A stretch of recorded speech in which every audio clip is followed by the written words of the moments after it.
All right, my friends, welcome back to All Cars. It is time for another Motorweek Retro Review reaction. This week it is the 86 On-Road 4x4 Comparo. So, of course, as always, I am John, and I decided this would be an interesting one, simply because if I understand the description correctly, they're going to look at like a Vanagon and a Civic 4x4. I thought it might be a little change of pace from the boring sedans I've been doing recently, and hey, you know what? I'm kind of curious to see what the vehicles are and reminisce a little bit with you on these. I did also just note this thing is almost 26 minutes long, so I may cut my commentary down a little bit and maybe edit it for length just to keep this reasonable. But as always, I appreciate you being here, spending a little bit of time reminiscing with me. Grab your beverage of choice, sit in a comfy chair, and let's take that trip down memory lane.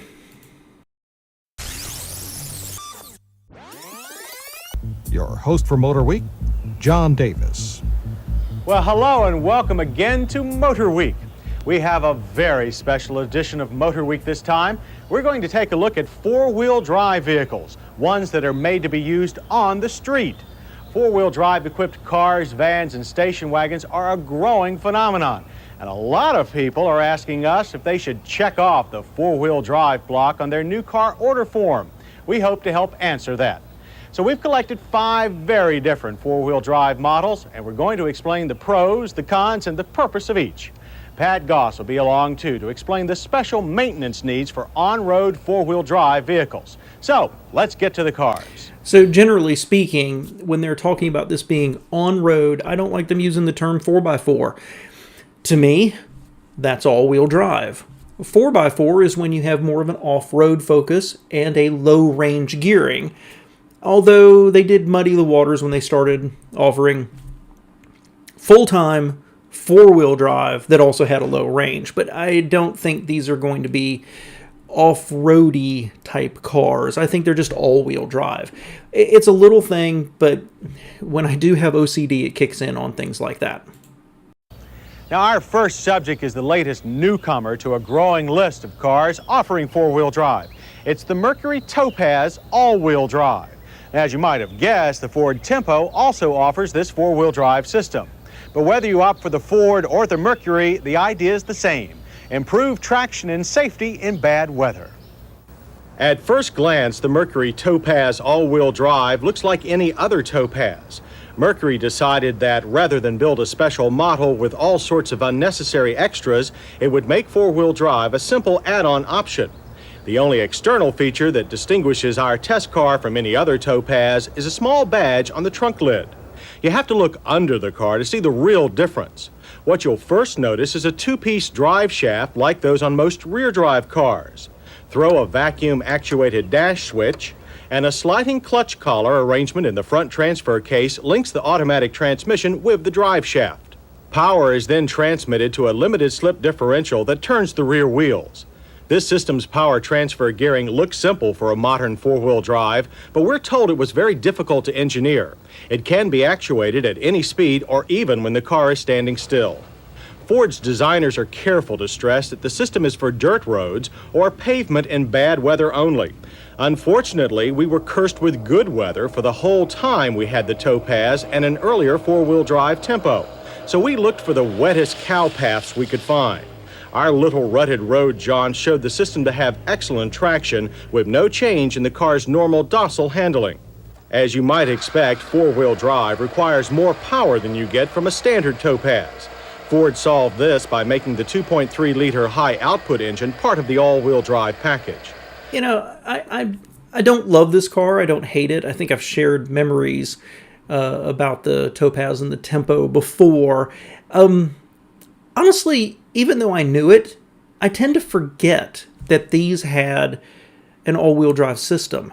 And not making it capable of being used on dry pavement in a full-time way, I don't know. I see why Ford did away with it. I imagine their sales on this were tiny. But don't you get that feeling that Ford missed that opportunity to be like Subaru, but bigger? That's my overwhelming feeling here, because why do you need this on this car? You know, if it's not used on dry pavement, it's not a performance thing. It's just adding weight. It's adding complexity. It's probably hurting the gas mileage slightly. Hopefully they'll mention it. Maybe you are a person who can only afford a Topaz, but you need to go to your lake house. I don't know. This doesn't make any sense to me. This four-cylinder engine puts out 100 horsepower and 125 pound-feet of torque. Track performance is typical family car with a 0 to 60 time of 14.9 seconds. The quarter mile ended in 19.7 seconds at 69 miles per hour. Power runs through a smooth shifting 3-speed automatic transmission. This is the only transmission available with all-wheel drive. Our slalom handling test also brought no surprises. The Topaz has always been a stable car with good road grip and excellent steering feel. Body roll is moderate. The four-wheel independent suspension maintains a good balance between performance and ride comfort. Braking is equally competent with an average stopping distance of 115 feet from 55 miles per hour. Our test car came in top line. Before they go on, that's okay. I mean, that's kind of slow, and the high output engine gives 100. But, 6 years later, the base engine on a Saturn provided 85. So that's not actually terrible. Let's be fair about it. And I want to like the Tempo and the Topaz. I really do. I think it's a unbelievably generic car. My problem is, and I think it's because of how they do the front bumpers darker, it always looks very narrow and tall to me. Like the proportions are just a little weird. It doesn't look wide and stable, even though it is. It just looks kind of awkward and unbelievably generic. Not ugly. LS trim. That means a plush, roomy interior that compares favorably with more expensive Mercurys. The seats are comfortable and supportive, with an optional 6-way power adjustment for the driver's seat. The dash is well designed with plenty of ventilation and all controls in easy reach. Topaz gauges include a clear tach but no readouts for oil pressure or volts. Other features include standard intermittent wipers, comprehensive climate controls, and this optional cassette stereo. The all-wheel drive system is... on the interior there, it's always funny to me, modern cars typically have the windshield wipers on a stalk. And it's always funny to me to see older cars where it's going to be where are we going to put it? I don't know. How about here in the middle of the dash? We could, instead of a clock, why don't we put the wipers there? It's always been a little funny to me. Overall, it's not a bad interior. I really don't like the color of the dash. That's nitpicking. But the thin strip of fake wood they put around the instrument binnacle there, I know it's a Mercury, so I guess they were trying to spruce it up a little bit. It feels a little silly, but I actually didn't think it was that ugly. Is $915 extra on any Topaz, including the base GS and performance-trimmed GS Sport. The luxury LS grade four-door starts at only $10,783, and our car optioned out to $12,932. Its sister all-wheel drive Ford Tempo begins at $10,194. Modestly priced models for such traction flexibility. So Ford has taken an already popular family car and added the one thing that was missing: the ability to get around under any road or weather conditions. Other options may offer comfort or convenience, but this is the one that really delivers peace of mind. Now, there are many different kinds of four-wheel drive systems. Some only work part-time or on demand. The system on the Topaz is a good example of that. But other systems can be used to send power to all four wheels all the time. Such systems are known as full-time four-wheel drive. Now, Subaru is one of the leading sellers of on-road four-wheel drive, and they've been getting along with an on-demand system for years. Well, now they've introduced a full-time system, and we tried it on their Highline GL10. The four-wheel drive Subaru GL10 Turbo is a car that tries to be all things to all drivers. A high-performance car, a family car, a luxury car, and a foul-weather car. And for that, you pay a hefty price, $15,744. As for the full-time... Hold on. Okay, so first off, let's talk about the styling real quick. I dig Subarus. I really do. I don't know if I'll ever own one in my life. And part of it is because Subaru owners are very cultish. You know, once they have one, they're like, oh, you need to have one. And once you have one, you're going to want more. You know, they're like that, okay? I've driven them. I've driven Legacies. I've driven, Imprezas. I've driven, the Outback, and then what is the other one, the smaller one? I've always liked them, but never enough to say I'd rather have this than a Honda. This was such a dorky car, I really liked it. I mean, it looks like a Nissan and a Toyota had a love child that had really long legs, because it always looks like it's really high with a lot of space underneath it, but then it's not overly beautiful. It's just it's so dorky, I love it. But consider, this thing is $5,000 more than the Mercury. Now, granted, it has full-time four-wheel drive, which instantly makes me think the American manufacturers are once again behind the eight ball here. Everybody's out innovating them. But it's 50% more money, basically. That's really, really shocking. Time four-wheel drive, you can order it in any Subaru sedan or three-door coupe.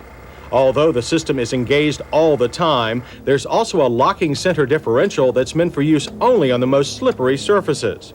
Subaru claims the full-time system improves the car's handling and performance.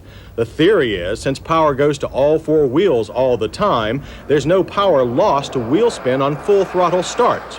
Well, acceleration is brisk in the GL10. Our car went from 0 to 60 in 10.3 seconds and ran the quarter mile in 17.6 seconds at 78. The theory seems to work, since the all-time four-wheel drive GL10 was slightly faster than the last part-time four-wheel drive GL10 we tried. But some credit should also go to the engine. Horsepower is up slightly over last year for the 1.8-liter turbocharged flat four. It's now rated at 115 horsepower and 134 pound-feet of torque. So consider that. For 15 extra horsepower, this thing was about almost 5 seconds faster, 0 to 60. That's really impressive, actually. That's really surprising. Engine had twice the power. The GL10's full-time system might have shown more of an acceleration advantage. We also couldn't see that much of an advantage to the new system in handling.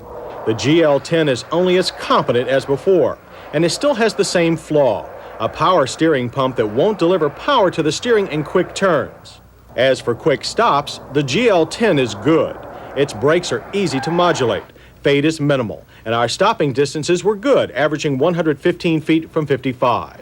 The only thing to complain about here is too much nosedive. Most drivers will be more impressed with the GL10's luxury. The suede look upholstery is new this year.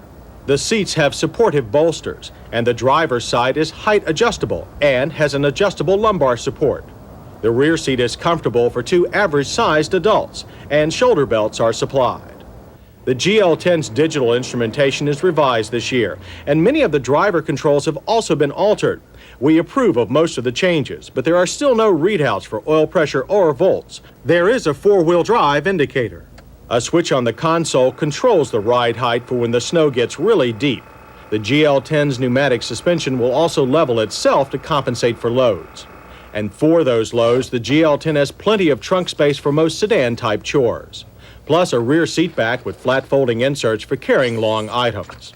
The Subaru GL10 Turbo is a very versatile car that performs almost all its advertised functions fairly well. As for its full-time four-wheel drive system, while it may not improve its high-performance image that much, it's always there when you need it in bad weather, and that's what's most important. Really, that's what was really interesting. You know, they started at the beginning about, oh, Subaru's trying to be all things to all people. And I didn't really buy that. But the more I watched, the more I alternately really liked this car and didn't understand what the market is. You know, it's relatively fast with a relatively small turbo 4, full-time all-wheel drive, but the ability to go in deeper snow, adjustable ride height, but not terribly sporting, competent handling, but the power steering pump can't keep up with quick changes. That tells you the car's not a sports sedan. The dash wasn't luxurious, but seems to be well equipped. But then they throw in a digital dash, so it's not practical. They're going for the more, you know, ritzy look at us. And then good back space, but the rear seats fold down like any other practical sedan with a nice sized trunk. I alternately love this car and cannot figure out who it was built for. Because if you pick a target, it's not good enough to be one of the best. If you pick the Accord and the Camry and compare this, I think the Accord and the Camry or even the old Stanza would be better. Well, if you pick a sports sedan, well, it doesn't do that real well either. What an interesting car. I found this one very fascinating. A good performer that I can't figure out why anybody would buy it. You know, anytime you have a car with special equipment, it's going to need some special maintenance. Four-wheel drive is no exception. So Pat Goss is here now with some thoughts on how to maintain on-road four-wheel drive. Pat? Thanks, Pat. Now, suppose you want a four-wheel drive vehicle for improved foul weather traction, but let's also suppose that you don't want to be bothered with pushing any buttons or pulling any handles to engage the system. Well, some manufacturers are coming out with completely automatic four-wheel drive systems. They work without any help from the driver. Volkswagen is one of them, and they call their offering the Vanagon Synchro. The Volkswagen Vanagon Synchro hardly looks different from any other Vanagon. External changes are limited to larger tires and an extra inch of ground clearance. The Synchro system works by automatically transferring power between the front and rear axles. That's done by a revolutionary viscous fluid coupling device, which measures wheel slip and sends power to the front wheels when they start losing traction. The viscous coupling is a sealed unit, and Volkswagen claims the four-wheel drive Synchro needs no more maintenance than the standard rear-drive Vanagon. If you live where there is really extreme weather, you can order an optional driver-operated locking differential in the rear. This keeps both rear wheels turning at the same speed for additional traction. The Synchro's power comes from a new 2.1-liter fuel-injected four-cylinder that's standard on all Vanagons.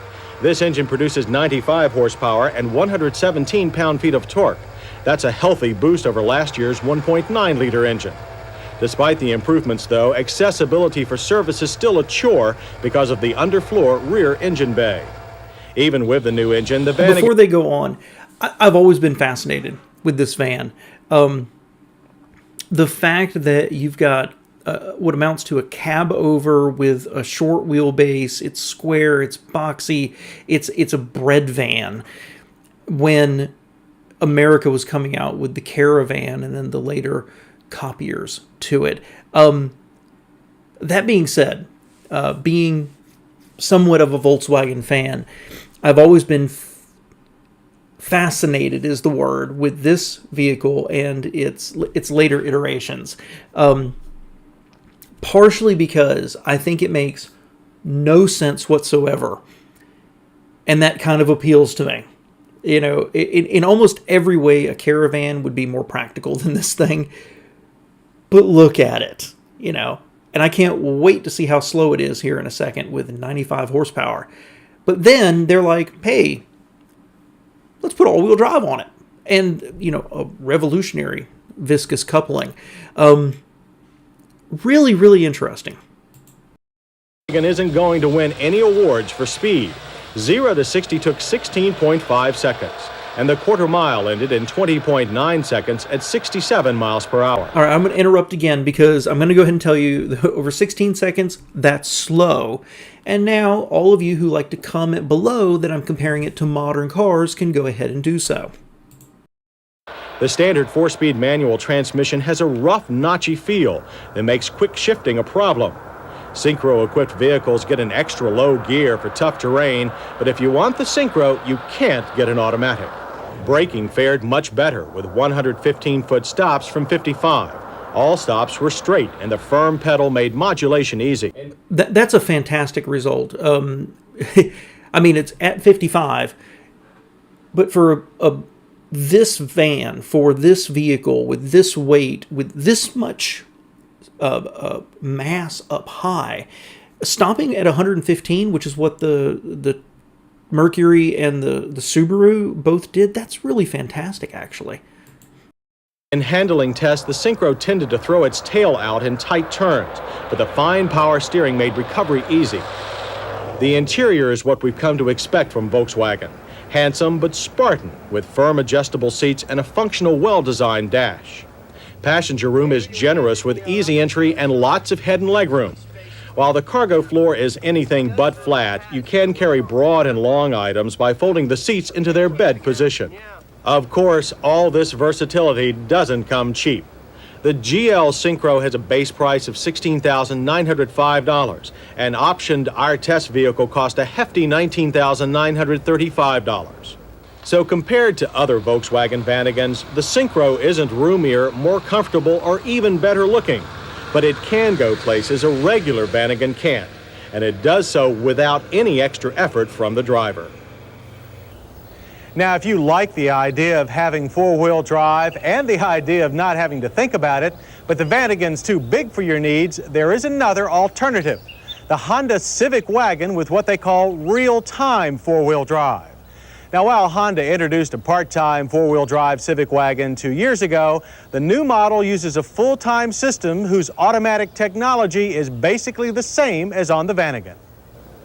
We don't really know what real-time means, but it does work as well as any full-time driver-engaged four-wheel drive system. Owners will think it's even better after they feel the system transferring power to the proper wheels all on its own. And we don't think Honda could have picked a better package to endow than the Civic wagon. As we noted when we last tested the front-wheel drive Civic wagon, there's room for 5 adults inside. The seats have good lower back support, but they're a bit too flat and overly firm. And if you want to carry something other than passengers, the Civic wagon will oblige with a... Okay, so they're kind of running through it pretty quickly.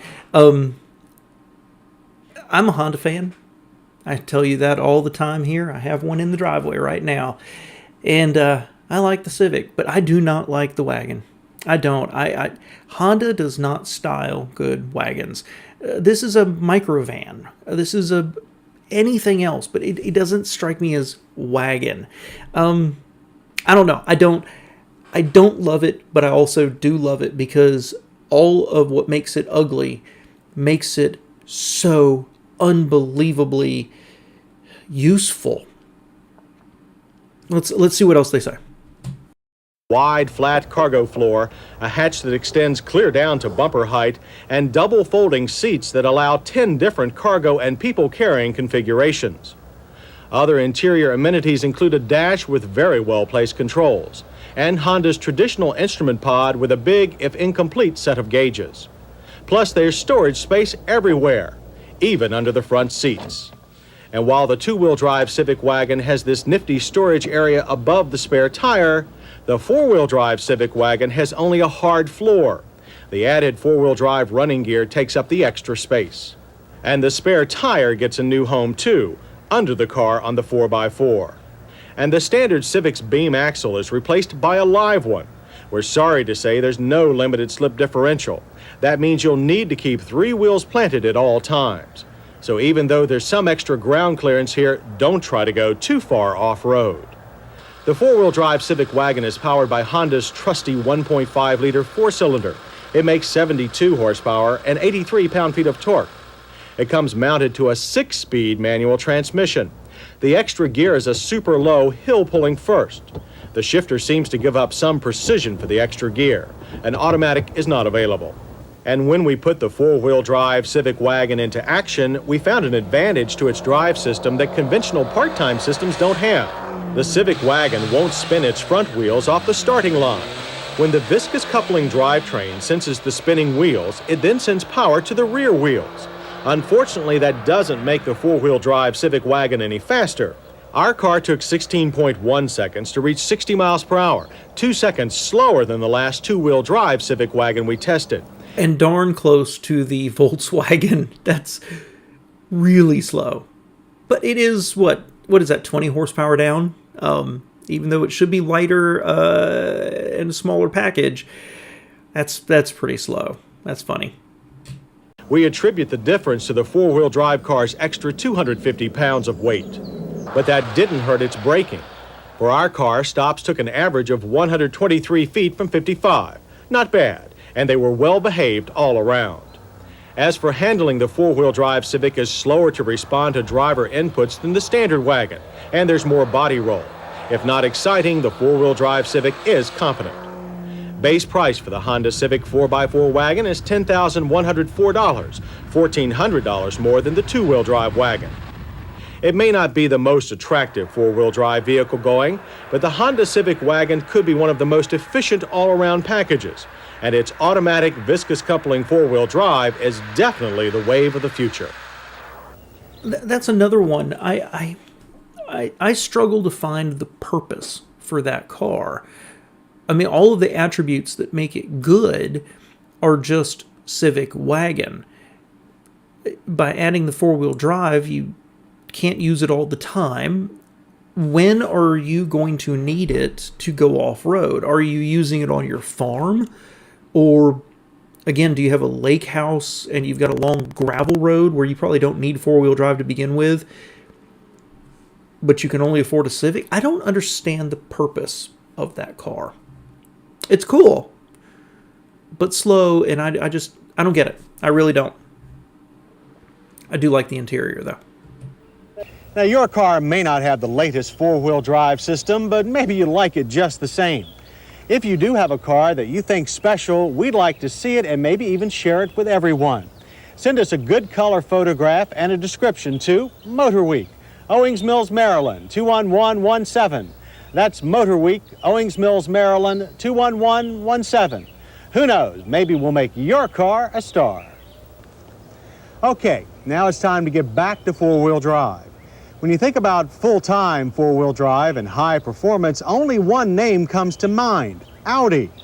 And there's more to the now famous Quattros than just improved foul-weather traction. The Audi four-wheel drive system also improves overall performance and handling. And Quattro also means something more: luxury, especially where Audi's flagship, the 5000 CS Quattro, is concerned. Unlike the other vehicles we've looked at, this luxury touring sedan is the only one that gains a serious performance advantage from its full-time four-wheel drive. Traction is so superior to the front-drive 5000S that the tires barely chirp when launched from a standing start, and acceleration is smooth and fast. 0 to 60 takes only 9.5 seconds, and the quarter-mile flashes by in 16.5 seconds at 84 miles per hour. But the four-wheel drive difference really shows at handling limits. The Quattro is extremely stable for such a large car and swings easily through turns. In hard corners, you can still accelerate smoothly, something that's difficult to do in some front-drive cars. The firm steering reacts better for wide, fast curves than slower, tighter slaloms, but the four-wheel independent suspension does a good job of containing body roll. In accident avoidance maneuvers, the 5000's sheer size might overwhelm the chassis, but the Quattro's extra traction succeeds in letting the driver maintain confident control. In addition to the regular full-time four-wheel drive, all Quattros have a dash control that locks the midship and aft differentials. You lock the center differential for driving on roads slick from rain, snow, or ice. The rear unit is only locked in extreme conditions like deep snow, sand, or mud. The Quattro can move as long as one wheel has traction. Many other four-wheel drive systems must have traction to at least two wheels in the same conditions. For braking, the Quattro gets four-wheel anti-lock disc brakes, which haul the car down from 55 with a distance average of only 110 feet on dry pavement. But the anti-lock brake system can be turned off.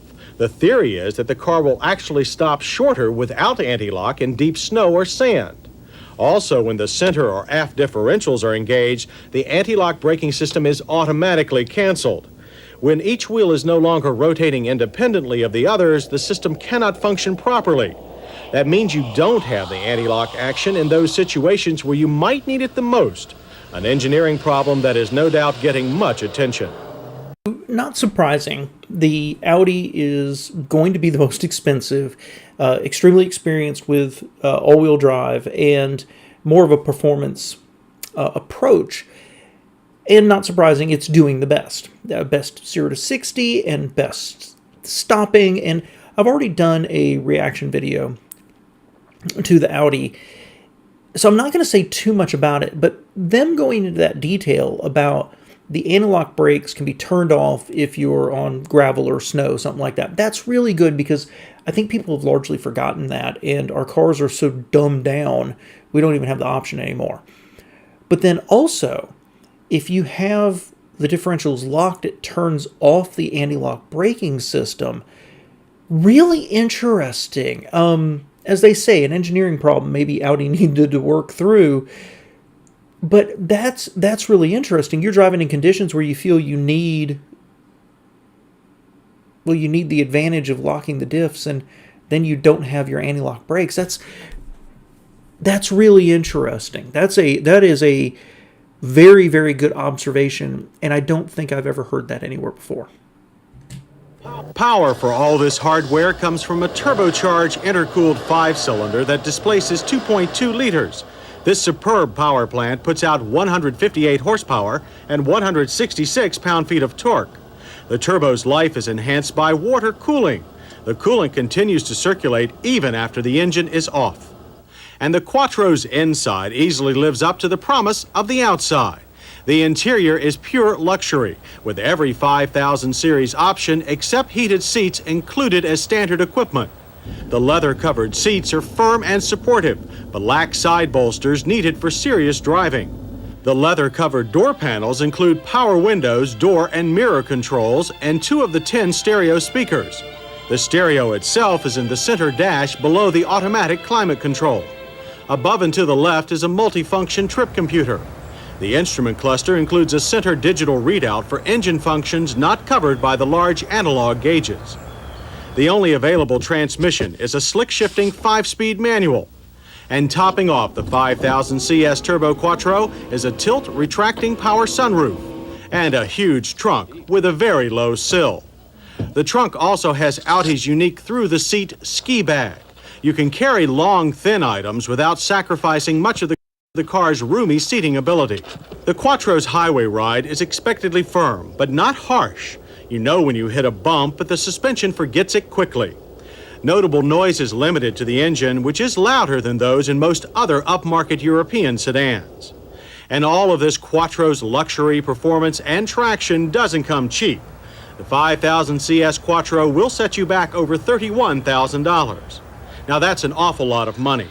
But in the world of on-road four-wheel drive, the Audi 5000 CS Quattro is the only one that offers serious drivers everything they should desire in a four-door sedan. As you've seen, on-road four-wheel drive covers a broad spectrum of designs, from the part-time system in the Mercury Topaz to the full-time Subaru GL10 Turbo. Systems can be strictly utility-oriented, like the Volkswagen Vanagon Synchro or the Honda Civic wagon, or they can be for higher performance, like the Audi 5000 CS Quattro. But the question remains, is on-road four-wheel drive for you? Well, if you can't remember how many times last winter you had a slick road scare or were stuck in the snow, then you don't need it. A good front drive car probably suits you fine. But if bad weather makes you afraid to leave home, then on-road four-wheel drive is something you should consider. There's one more thing to remember. These systems are not meant for going very far off-road. A gravel or dirt road through the woods is okay, but not for forging rivers or climbing stumps. We hope we've helped you decide, and we'll see you next time on Motorweek. That was really interesting. What a nice variety. That's a nice change from what we normally do on these reaction videos. The Audi's the only one I really loved compared to the rest of them. And I will back up what I said in two different places. I think about this car just doesn't make any sense to me. I recognize that comes from somebody who lives in the South where there's only like 2 days a year where it doesn't at least break freezing, right? We don't have a lot of snow days that we have to be worried about. So I was thinking about this in terms of driving through the woods, driving down gravel roads, across fields. Why would you need this in your grocery getter? I retract that for those of you who live in the frozen north. I understand. I don't have much more to add. I think of all of these, well, I like the Audi the best, but I have to say it's the Subaru probably. I think its all-wheel drive system is better than the Topaz's. And it's just kind of a dorky, weird car. The Vanagon, absolutely no, that doesn't make any sense to me. And I don't, I think there's better options out there. And the Civic doesn't really quite do it for me. I'd rather have a sedan than that thing. I don't know. Tell me what your favorites are below, guys. And I appreciate you being here.